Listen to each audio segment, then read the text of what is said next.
नीचे पुराने ऊपर नए जमाने की बहू।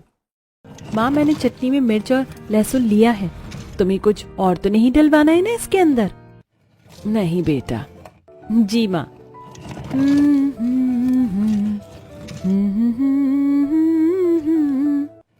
राखी अभी आंगन में चटनी पीस ही रही थी कि तभी वहां पंडित राम प्रसाद जी आ गए।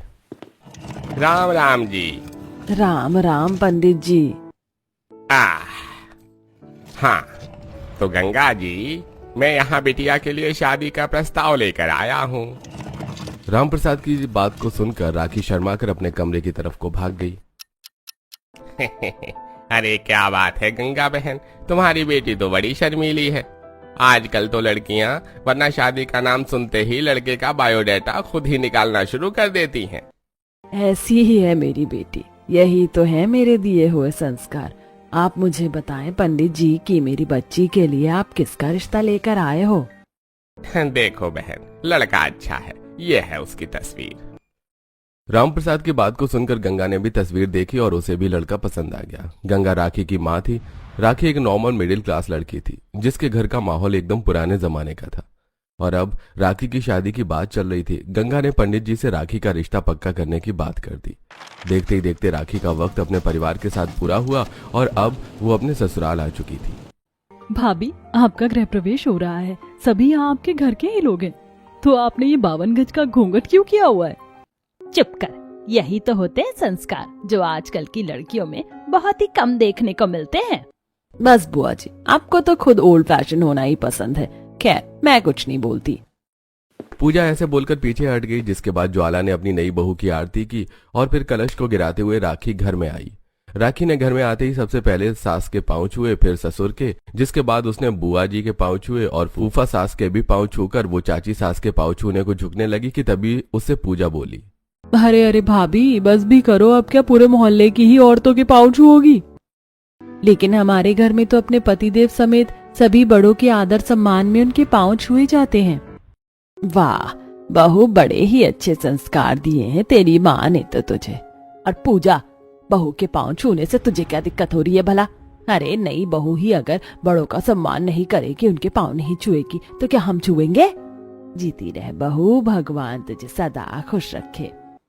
इन्हीं दुआओं और आशीर्वाद के लिए ही तो मैंने पांव छुए थे। मुझे बड़ा अच्छा लगता है जब बड़े लोग मुझे आशीर्वाद देते हैं। राखी की बात को सुनकर सभी मुस्कुरा दिए, जिसके बाद पुराने जमाने की सोच वाली बहू अपने कमरे में चली गई। लेकिन उसके संस्कार अभी औरतों के सिर चढ़कर बोल रहे थे। कितनी संस्कारी बहू लाई है ना ज्वाला जी, सच में बातें भी ये लगती हैं जैसे कि मिश्री घोल दी हो। सही बोला। पहले ही दिन राखी ने अपने बर्ताव से सभी का दिल जीत लिया था। ऐसे ही पहला दिन गुजरा और आज राखी की अपने ससुराल में पहली रसोई थी। राखी तैयार होकर पेट तक का घूंघट करके नीचे आ गई, जहां चोर चोर चोर! कहाँ कहाँ है चोर? ये रहा। अरे ननद जी, मैं हूँ। बहू, तूने तो मुझे डरा ही दिया था। अरे माँ जी, तो आप डर क्यों रही हैं? मैं आपकी ही तो बहू हूँ और नई बहुएं तो घूंघट में ही आती है ना। कौन सी नई बहुएं घूंघट में आती हैं? पहले की बहुएं आया करती थी घूंघट में, आजकल के जमाने की नहीं आती, समझ आया? नहीं, बिल्कुल भी नहीं। मैंने तो अपनी माँ से यही सीखा है कि नई बहू घूंघट में रहे तो ही अच्छी लगती है। अच्छा, अब ये सब छोड़, जा तू जाकर अपनी पहली रसोई बना ले। क्या बनाऊं माँ जी? जो तेरा दिल करे। और सुन, तेरी ननद को ना चाइनीज खाना बहुत पसंद है, तो कुछ चाइनीज भी बना देना। ज्वाला की बात को सुनकर राखी ने बस गर्दन हिला दी और अपने घर की वो रसोई में आ गई। रसोई देखते ही राखी का दिमाग घूम गया। हे भगवान, यहाँ ना तो चूल्हा है और ना ही सिलबट्टा, और ये च्याओ मियाओ क्या होता है? क्या क्या बनाने को बोल दिया है मुझे? हे भगवान! अरे हाँ, याद आया, वो 2 मिनट वाली जो मैगी होती है, वो भी तो चीनी लोग बहुत खाते हैं ना। चल राखी, वही बना दे। राखी ने ऐसे बोलकर गैस चूल्हे पर मैगी बना दी और फिर वो आलू पूरी बनाने की तैयारी करने लगी। लेकिन आलू पूरी बनाने को उसे रसोई में अपने मतलब का सामान ही नहीं मिला। आलू पूरी में तो सारे खड़े मसाले कूट कर डाले जाते हैं, ऐसे ही ग्रेवी भी पीसी जाती है, लेकिन यहाँ तो ना मुझे ओखली दिखाई दे रही है, ना ही सिलबट्टा। अब क्या करूँ? अरे हाँ, आइडिया, जरूर छत पर कोई पत्थर वगैरह होंगे। राखी ऐसे बोलकर रसोई से निकली और वो छत पर चली गई, जहां छत पर उसे एक बड़ा और एक छोटा पत्थर मिल गया और राखी उसको उठाकर नीचे रसोई में ले आई और उसको अच्छे से साफ करके उसने उसके ऊपर खड़े मसाले पीसना शुरू कर दिया। भाभी कहाँ तक काम पहुंचा? माँ, हे भगवान, भाभी आप क्या कर रही हैं? अरे क्या ननद जी, आप बात बात में यही पूछती हो, जानती नहीं हो क्या कि मैं क्या कर रही हूँ? हाँ तो अकल की दुश्मन भाभी जी, ये मसाला मिक्सी मशीन में भी तो कूट लिया जा सकता था ना।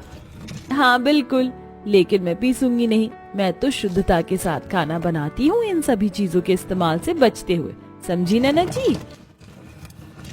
ये पत्थर घिसा हुआ खाना आपको शुद्ध लग रहा है? खैर, जो करना है करो, समझी? पूजा ऐसे बोलकर चली गई। राखी ने अपने तरीके नहीं बदले और उसने सब कुछ हाथ से ही काट पीट कर खाना बनाया, जिसमें कि उसे वक्त भी लग गया। लेकिन सभी को पुराने तरीके से बने खाने का स्वाद बेहद ही पसंद आया और राखी को खूब अच्छा शगुन भी मिल गया।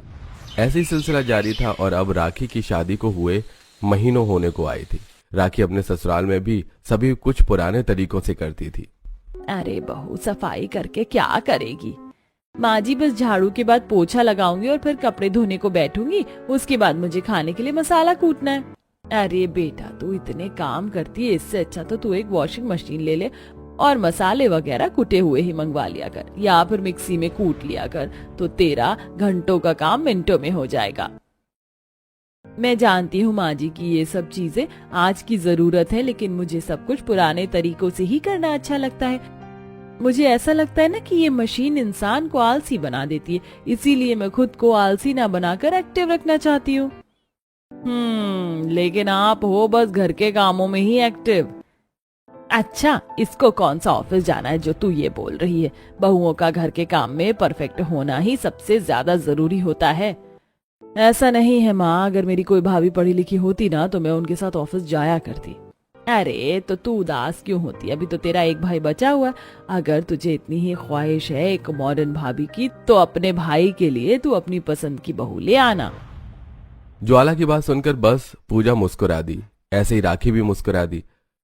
ज्वाला का छोटा बेटा राम भी शादी के लायक हो चुका था, तो ज्वाला ने उसके लिए भी लड़की ढूंढना शुरू कर दिया। फिर क्या था, कुछ ही समय बाद राम की भी शादी हो गई और ईशा नाम की लड़की राखी की देवरानी बनकर अपने ससुराल में आ गई। अभी ईशा का अपने ससुराल वाले घर में गृह प्रवेश हो रहा था। अरे ये क्या बात हुई? बहू ने तो अंदर आकर किसी को आदर से प्रणाम तक नहीं किया। अरे बहू, तेरी माँ ने तुझे संस्कार नहीं सिखाए क्या कि बड़ों के पांव छुए जाते हैं? ओ प्लीज बुआ जी, आपको दिखाई नहीं देता क्या? देखिए मैं बहुत ज्यादा थक गई हूँ। 10 किलो का ये लहंगा, ऊपर से 15 किलो की चुन्नी, और आप चाहती हो कि इस भारी भरकम ड्रेस में मैं झुक झुक कर सभी के पांव छूं? मुझे अपनी बैग का ख्याल है। बाप रे, ये तो बहुत ज्यादा बोलने वाली लगती है। अरे दीदी, आप नई बहू से ऐसे क्यों बोल रही हो? बेचारी थकी हुई है। That's it. राम, चलो कमरे में चलते हैं, वैसे भी मुझे बड़ी थकान हो रही है। हाय हाय, देखो तो जरा कैसे पति से बोल रही है। हाँ तो पति से ही तो बोलूंगी कमरे में जाने को, या आपसे कहूँ?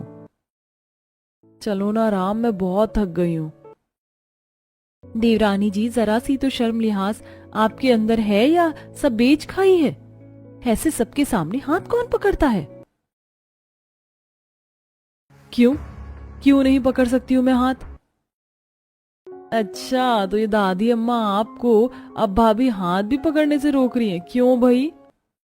अरे अरे, तुम लोग तो बेवजह ही लड़ रहे हो।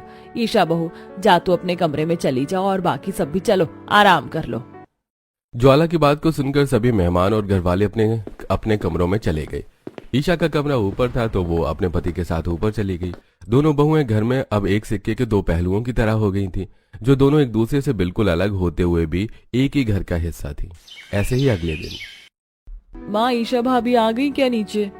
नहीं, अभी नहीं आई, जा तू उसे बुला ला। जी माँ। ईशा भाभी उठ जाओ।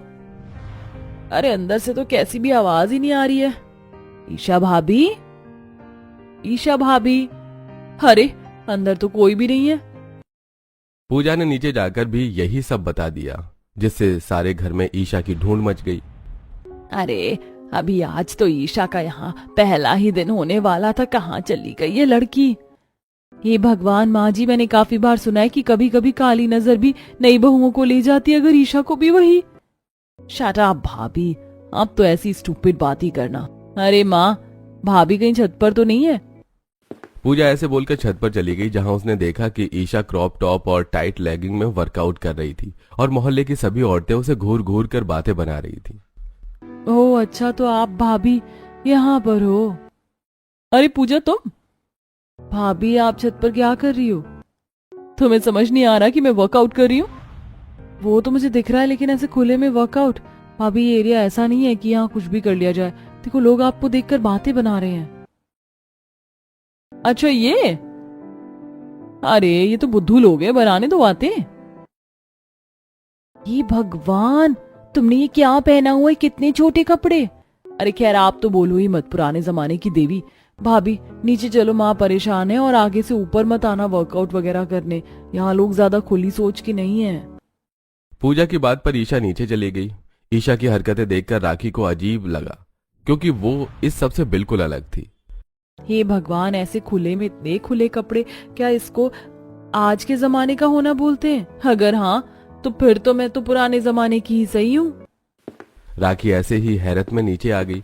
कुछ देर बाद ही ईशा ने अपनी पहली रसोई बना ली, जिसको सभी ने एंजॉय किया सिवाय राखी के। भाभी सभी ने मेरी रसोई की तारीफ कर दी, बस एक आप ही चुप हो। कुछ तो बोलो। अगर मैं सच बताऊं ना ईशा, तो मुझे ये ज्यादा पसंद नहीं आई। क्या है ना कि हाथ से मसाले कूट कर बना हुआ खाना अलग ही होता है। अच्छा, अगर ऐसा है तो आप अपना खाना खा सकती हो, मेरे हाथ से बना खाना खाने की जरूरत नहीं है, ओके? अरे बहू, ये तो कैसी बात कर रही है? अपनी जेठानी से ऐसे बोलते हैं? तो मैंने क्या गलत बोला माँ जी? सही तो बोल रही हूँ। अगर इनको ये अच्छा नहीं लगा तो अपने हाथ का खाएं। ठीक है, यूं मत समझना कि ऐसे बोलकर तुमने मुझे नीचे दिखा दिया ईशा। अरे भाभी आप क्यों गुस्सा करती हो? ये राखी भाभी तो ऐसी ही हैं, इनको अपने कामों से ज्यादा कुछ और अच्छा ही नहीं लगता। आप इनकी बात पर अपना मूड मत खराब करो। आप तो खुश हो जाओ, आपने बहुत अच्छा खाना बनाया है और आप इनसे बेटर हो, क्योंकि आप घर और बाहर दोनों जगह के कामों में माहिर हो। दोनों देवरानी जेठानी की कलेश के बीच राखी कुछ नहीं बोल पाई और बस अपना सा मुंह लेकर वो नीचे आ गई। ऐसे ही थोड़ा और वक्त गुजरा और हर एक गुजरते दिन के साथ दोनों देवरानी जेठानी के तौर तरीकों से अलग होने की वजह से एक दूसरे से नफरत करने पर ही तुली हुई थी। सारे घर के कामकाज राखी करती थी और ईशा बाहर जॉब किया करती थी, जिसकी वजह से वो ज्यादा घर के कामों को नहीं देख पाती थी। अरे राखी बेटा, खाना बन गया क्या? हाँ माँ, बन गया। तो तू एक काम कर, ऊपर पूजा और ईशा भी दोनों अपने ऑफिस का कोई जरूरी काम कर रही हैं, तो उन दोनों को भी आवाज लगा ले। अच्छा माँ जी। बस लैपटॉप को संभाल कर बैठे बैठे काम करने को ना जानी ईशा क्या समझती है। मैं इससे बेहतर हूँ, मेरे बिना ये रह नहीं सकती। पूजा, ईशा, दोनों नीचे आकर खाना खा लो। राखी ऐसे सोच रही थी कि उसकी देवरानी की कोई अहमियत नहीं है। ऐसे ही ईशा अपने कमरे में पूजा के साथ बैठी हुई थी। चलो पूजा, खाना तैयार है, खाने चलते हैं। वैसे भी भाभी तो पता नहीं बस खाना बनाकर खुद को क्या समझती है। सही बोला भाभी आपने। पूजा ने भी ईशा की बात में हामी भर दी। दोनों ही बहुओं की एक दूसरे के दिमाग में कोई खास वैल्यू नहीं थी। ऐसे ही सिलसिला जारी था। दोनों ही बहुओं की आपस में बिल्कुल भी नहीं पड़ती थी और आज के दिन राखी को अचानक से अपनी माँ के घर जाना पड़ गया। माँ जी, मेरी माँ की तबीयत खराब हो रही है, तो मैं जरा घर को जा रही हूँ। इतने में मैं यहाँ नहीं हूँ, ईशा घर को संभाल लेगी। हाँ मैं संभाल लूंगी, मुझे किसी की जरूरत नहीं है, आप आराम से जाओ। ईशा को अभी तक सब कुछ बहुत आसान लग रहा था। उसने मजे से राखी से जाने को बोल दिया। राखी भी अपने घर आ गई और अब घर का सारा लोड ईशा पर था। भाभी को क्या लगता है कि उनके बिना मैं कुछ नहीं कर सकती? मैं सब कर सकती हूँ। अभी तो मैं अपने ऑफिस का असाइनमेंट निपटा लेती हूँ। बहू, अब राखी तो चली गई, तो तू एक काम कर, सबसे पहले तू बर्तन धो दे और फिर खाना बनाकर कपड़े धो देना। उसके बाद तुझे जो करना है वो कर लेना। पर माँ जी, नहीं ईशा, तुझे काम तो करना होगा, अब सारी जिम्मेदारी तेरी है। ईशा ऐसे बोलकर अपना ऑफिस का काम छोड़कर घर के कामों में लग गई। पहले उसने सफाई की, जिसके बाद फिर उसने खाना बनाया। खाना बनाना तो बहुत ही थका देने वाला काम है। अभी तो मुझे कपड़े भी धोने हैं। चल ईशा, थक नहीं। ईशा ने हिम्मत से काम लिया और फिर वो कपड़े धोने को गई, जहां उसने वो अपनी वॉशिंग मशीन में कपड़े धोए और फिर वो अपना ऑफिस का काम लेकर बैठ गई कि तभी अरे ईशा बहू, कहाँ है, एक कप चाय बना दे। हे भगवान, अब कोई काम नहीं। राखी भाभी, अरे लेकिन राखी भाभी तो है ही नहीं। चल ईशा उठ जा। ईशा अपना लैपटॉप ही लेकर रसोई में को गई, जहां उसने अपनी सास को चाय बना कर दी। अभी बस उसने चाय बनाई ही थी कि तभी कुछ पड़ोस की औरतें आ गई। अरे आओ आओ हेमा, रेखा और जया, बहू जरा सभी के लिए और चाय बना ला। जी, ये घर के काम तो खत्म ही नहीं हो रहे, मैं क्या करूं। ईशा पड़ोसनों के लिए भी चाय बनाने को खड़ी हो गई। उसने पहली बार जिंदगी में घर अकेले संभाला था। अब ईशा को अपनी जेठानी की वैल्यू का एहसास हुआ। इस एक दिन ने ही मुझे मेरी जेठानी की अहमियत सिखा दी। सच में मैं गलत थी, उनका काम आसान नहीं है। अगर मैं नए जमाने की बहू हूँ तो इसी में ही मैं बेटर हूँ। हम दोनों एक बराबर हैं। ईशा को इस बात का एहसास हो गया था। वो राखी से माफी मांगने को सोच चुकी थी। फिर कई दिनों बाद राखी आई, लेकिन इस बीच ईशा को उसके घर जाना पड़ गया और अब राखी अकेली थी। मेरे आते ही खुद चली गई। खैर मुझे क्या, मुझे किसी की जरूरत नहीं है, मैं अकेले भी सब कुछ कर सकती हूँ। राखी को खुद पर बड़ा यकीन था। वो घर के कामों को अच्छे से कर ही रही थी कि तभी उसके दरवाजे पर पार्सल वाला आया। हाँ भैया, आपको क्या देना है? कुछ नहीं देना, पेमेंट ऑनलाइन हो चुका है। आप बस मुझे ओटीपी बता दीजिए। ओटीपी? ये क्या होता है भाई? राखी ओटीपी के नाम से ही घूम गई। फिर उसने पूजा को फोन किया और उसने पार्सल वाले को ओटीपी बताया। ऐसे ही कुछ देर बाद राखी रसोई में गई तो उसने देखा आटा नहीं था। अरे नहीं, आटा नहीं है, अब क्या करूं? अब रोटी कैसे बनेगी? यहाँ से तो आटे वगैरह की दुकान भी बड़ी दूर है। ईशा होती थी तो 1-2 क्लिक में ही सारे काम करवा देती थी। अब मैं आटा कहाँ से लाऊं? राखी को जरा भी बाहर की दुनिया की नॉलेज नहीं थी, जबकि ईशा को अच्छे से ये सारे काम आते थे, जिससे अब राखी को भी ईशा की अहमियत पता चल रही थी। राखी को न चाहते हुए भी घर से निकलना पड़ा और आटा लाना पड़ा। अभी राखी बस आटा लेकर आई ही थी कि तभी घर में मेहमान आ गए। भैंस की पूछ, अब ये मेहमान कहाँ से टपक गए? घर में तो कोई नाश्ते पानी का सामान भी नहीं है। इन सभी को मैं क्या खिलाऊंगी? ईशा होती थी तो खाना वाना भी घर में ही मंगा लेती थी, लेकिन मुझे तो ऐसा कुछ नहीं आता। हाँ, मैं गलत थी। माना कि मैं घर के कामों में अच्छी हूँ, लेकिन ये पुराने जमाने की बहू नए जमाने की बहू के बगैर अधूरी ही है, और इस बात का एहसास मुझे अब हो रहा है। राखी भी अब ये मान चुकी थी कि बिना ईशा के वो अधूरी है। ईशा भी 2 दिन घर से बाहर रही, जिस बीच राखी को उसकी बहुत ही ज्यादा कमी महसूस हुई। और जब ईशा घर आई तो राखी ने उसे गले से लगाया और आखिर तुम आ गई ईशा। पता है ये घर तुम्हारे बिना अधूरा है, और आपकी भी इस घर को उतनी ही जरूरत है जितनी की मेरी है। नई बहू पुरानी बहू के बगैर कुछ भी नहीं है भाभी, सच्ची। और जब बहुएं मिल गई तो मैं सोच रही हूँ कि हम अपनी रहने की भी जगह बदल लें। चलो भाभी, हम मिलकर रहा करेंगे, माँ बाबा ऊपर रह लेंगे।